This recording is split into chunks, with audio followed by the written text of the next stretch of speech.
আমি যখন কলেজে পড়তাম তখন থেকে আমার অনেক বেশি শখ ছিল যে আমি বিজনেস করব। তো তখন আমি ভাবতাম যে কি বিষয় নিয়ে বিজনেস করব। তো ফাইনালি আমি ডিসাইড করছিলাম যে আমি কসমেটিক্স নিয়ে বিজনেস করব, skin care product, hair care product, beautification নিয়ে কাজ করব, এইরকম আমি প্ল্যান করলাম।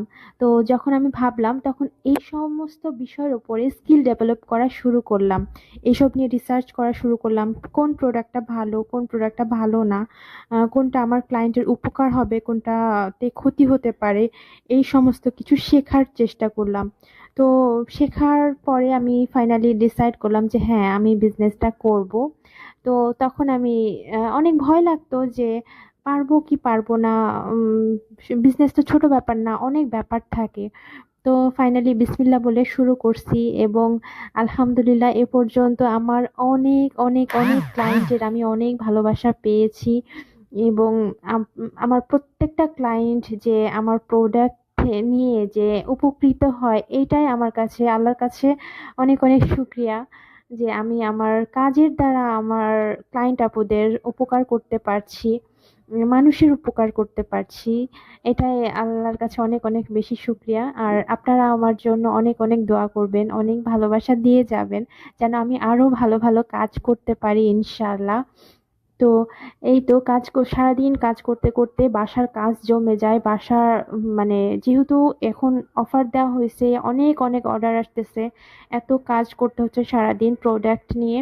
তো সারাদিনের কাজটা আর কি জমে যায় বাসার কাজগুলো, সে তো আমি চটপট করে বাসার কাজগুলো করে ফেলছিলাম। ইফতারের সময় হয়ে গিয়েছে, এর জন্য আমি ইফতারটাও রেডি করে নিচ্ছিলাম, শরবতটা করে ফেললাম। আর ভাজা পোড়া খুব একটা খাওয়া হয় না, তারপরেও আজকে একটু ভাজা পোড়া রেখেছি যে একটু ভালো লাগবে হঠাৎ করে, মানে অন্য অন্য কিছু ট্রাই করতে।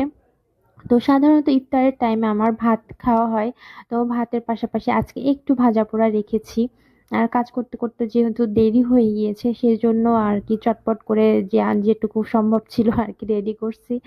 আর আজকে হচ্ছে খাবার খাচ্ছি আমি বট ভুনা দিয়ে। বটটা আমি একটু বেশি করে রান্না করেছিলাম, যার কারণে মানে ইচ্ছা করেই বেশি করে রান্না করেছিলাম, কারণ বটটা ভাজা ভাজা হলে তখন বেশি ভালো লাগে।